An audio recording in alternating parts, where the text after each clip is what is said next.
வணக்கம் மக்களே, இந்த வீடியோவில் என்ன பார்க்க போகிறோன்னா ரேஷன் கார்டு குறித்த முக்கிய அறிவிப்பு ஒன்று வந்திருக்கு. அது என்ன அப்படிங்கிறத பற்றி தான் இந்த வீடியோவில் பார்க்க போகிறோம். நம்ம சேனலுக்கு யாராவது புதுசாக வந்திருந்தீங்கன்னா மறக்காமல் நம்ம சேனலை சப்ஸ்கிரைப் பண்ணி பெல் ஐக்கானை கிளிக் பண்ணி வச்சுக்கோங்க. இந்த வீடியோக்கு ஒரே ஒரு லைக்கை மட்டும் கொடுத்துருங்க. வாங்க வீடியோக்குள்ளே போகலாம். பொதுவாக பார்த்திங்கன்னா இப்போ ரேஷன் கார்டுக்கு மகளிர் உரிமை தொகை கொடுத்துட்டு வராங்க பெண்களுக்கு.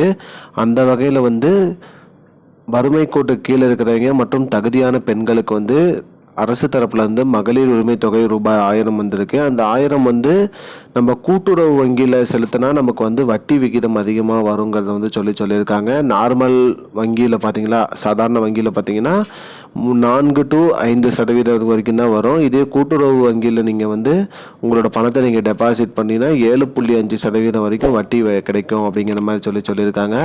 அது மட்டும் இல்லாமல் இந்த மாதம் முதல் புதுசாக அப்ளை பண்ணுவீங்க, புது ரேஷன் கார்டு வாங்கி அப்ளை பண்ணுவீங்க, மேலும் மேல்முறையீடு பண்ணுவீங்க. இதெல்லாம் இந்த மாதம் ஒரு 2 லட்சம் பேருக்கு மேலே மகளிர் உரிமை தொகையில் ஜாயின் பண்ண போகிறாங்க. அது மட்டும் இல்லாமல் அவங்களோட வங்கி கணக்கு ரூபாய் 1 ரூபா செலுத்தி சோதனை செக்கிங்கும் இந்த மாதம் பண்ண போகிறாங்க. ஜூலை 14ஆம் தேதி, மேலும் ஜூலை 15ஆம் தேதி அனைத்து வங்கி அக்கௌண்ட்லேயுமே பார்த்திங்கன்னா ரூ 1000 செலுத்தப்படும் சொல்லியிருக்காங்க அரசு தரப்பில். மறக்காமல் உங்கள் அக்கௌண்ட்டில் வருதா இல்லைன்னு செக் பண்ணிக்கோங்க. அப்படி வரலனாலும் சேவை மையம் மூலிமா மேல்முறையீடு செய்யலான்னு சொல்லியிருக்காங்க.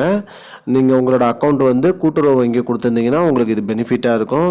7.5% வரைக்கும் உங்களுக்கு வட்டி கிடைக்கும் அப்படிங்கிறத சொல்லியிருக்காங்க. இதுதான் இப்போதைக்கு முக்கியமான பயனுள்ள தகவல். இது போன்ற பயனுள்ள தகவலை தெரிஞ்சுக்கொள்ள நம்முடைய சேனலை மறக்காமல் சப்ஸ்கிரைப் பண்ணி வச்சுக்கோங்க. இந்த வீடியோவை உங்கள் ஃப்ரெண்ட்ஸ் அனைவருக்கும் ஷேர் பண்ணிடுங்க. மறக்காமல் சப்ஸ்கிரைப் பண்ணுங்கள் மக்களே. நன்றி. இன்னொரு வீடியோவில் சந்திப்போம். I don't understand your jokes, man. Because it's not a joke. முன்ன பின்ன தெரியாத ஒரு பையனுக்காக விடுற அந்த மனசு இருக்க, அதான் கடவுள்.